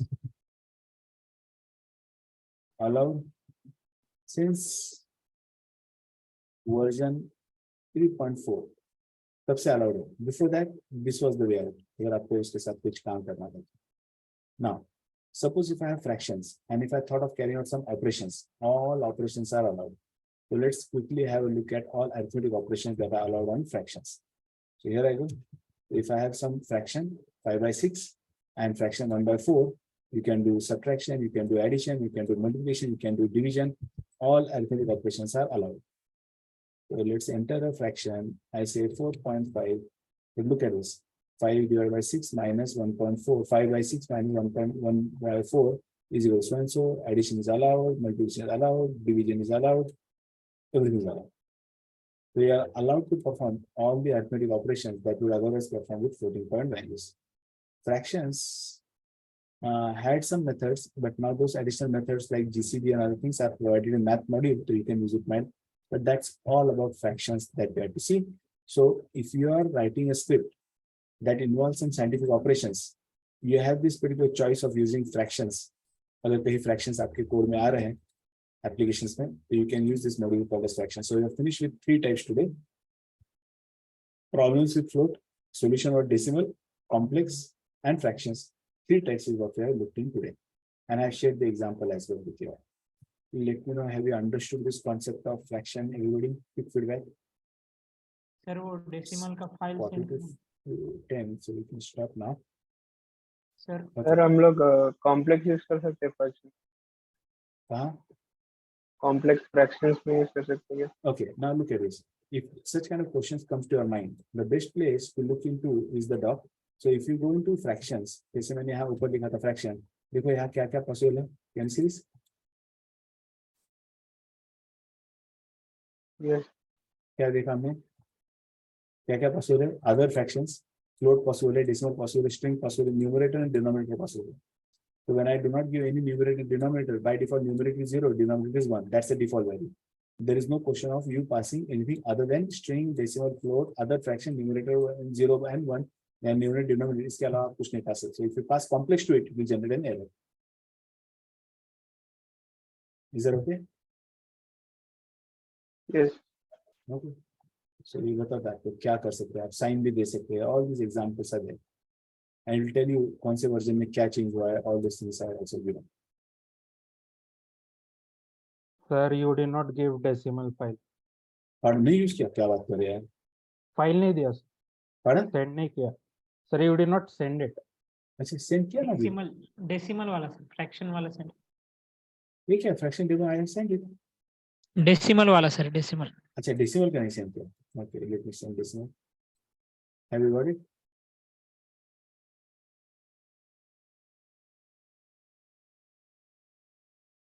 have you got it?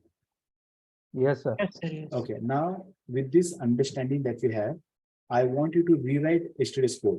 कल का कोड दोबारा rewrite करके आना है, especially that tax calculation. And I want everybody to rewrite that code and come down tomorrow. लिखो कितना भी बकवास हो, घटिया हो, don't worry about it. Just try and write that particular code, replace float and eval with the concept of decimal. And rewrite that code to have accurate answer. Rounding up हमने देखा है, precision कैसे control करना देखा है. Decimal context dot precision, and once you have that context, get context, decimal dot get context dot precision. So control the precision of the decimal values. So use all those features that you are seeing to calculate the income tax and display the result only up to 2 decimal point. यानी किसी को पैसे देना है या 0 digit precision, तो round up करके answer दे दो. So do that. Don't use round function though. Round you will rather use with float, and decimal के साथ you will say the way we had done it. We will go ahead with the context and get context, decimal dot get context and precision, and you can specify the precision and round up the results. So I want you to use those concepts that you have seen today and submit your code moment to come tomorrow. I would like to look at how each one of you writes the code. So on that note, we can stop over here today. See you tomorrow. Take care. Love you all. Bye bye. Any questions if you have, please ask. Sir, Ambuli? it's a Yes. course related. Okay. Anything regarding today's topic? Anybody? Any question? Nothing? So that's all for today. Thank you all. Good night.